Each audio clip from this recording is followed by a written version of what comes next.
বীর মুক্তিযোদ্ধা KM নুরুল হুদা, আপনার কাছে ক্ষমা চাইবার মতো সাহসও আর আমাদের অবশিষ্ট নেই।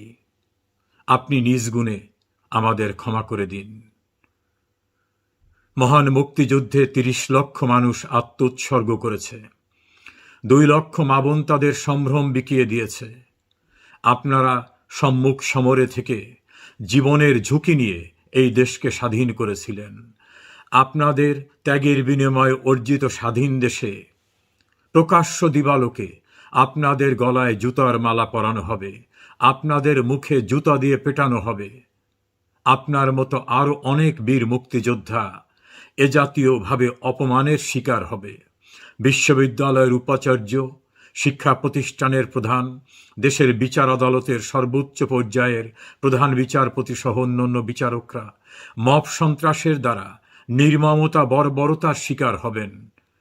এই দুঃস্বপ্ন নিশ্চয়ই আপনারা মুক্তিযুদ্ধে যখন যান জীবনের ঝুঁকি নিয়ে তখন এটা ভাবেননি। এ কোন দুঃস্বপ্ন? নিশ্চয়ই এই আরাধনা আপনারা করেননি। একটি নির্বাচন নিয়ে যে কোনো কারো অভিযোগ উঠতে পারে, সেটা নিয়ে আইনের মাধ্যমে ফয়সালা হতে পারে। যদি কারো ত্রুটি থাকে সে ত্রুটির জন্য দায় দায়িত্ব তারা বহন করতে পারেন। একটি নির্বাচনে নানাভাবে প্রশ্নবিদ্ধ অবস্থা হতে পারে, বিতর্ক উঠতে পারে। এদেশে একজন প্রধান নির্বাচন কমিশনারের অধীনে তো 15ই ফেব্রুয়ারির নির্বাচন হয়েছিল।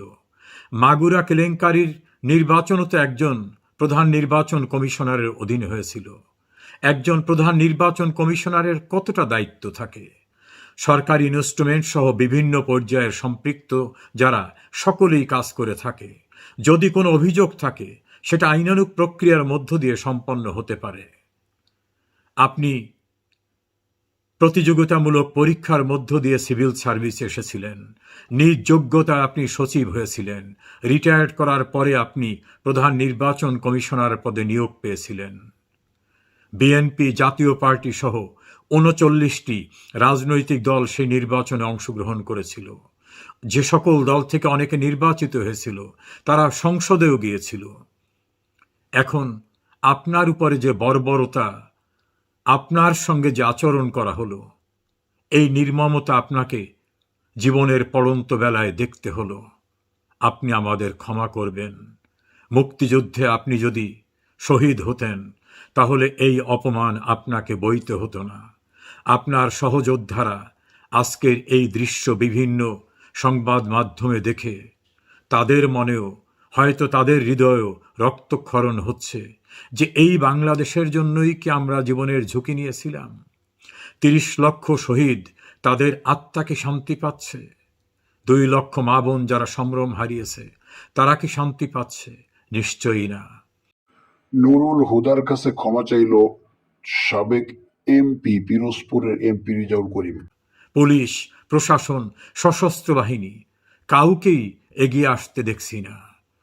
আফ্রিকার জঙ্গল আবৃত দেশেও এমন বর্বরতা, এমন নৈরাজ্য, এমন মব সন্ত্রাসেও প্রতিকার পাওয়া যায় বলে শুনেছি। আমাদের স্বাধীন সার্বভৌম বাংলাদেশ কি তার থেকেও বিচ্ছিন্ন হয়ে গেল? বীর মুক্তিযোদ্ধা নুরুল হুদা, আপনি আমাদের অনুগ্রহ করে ক্ষমা করুন।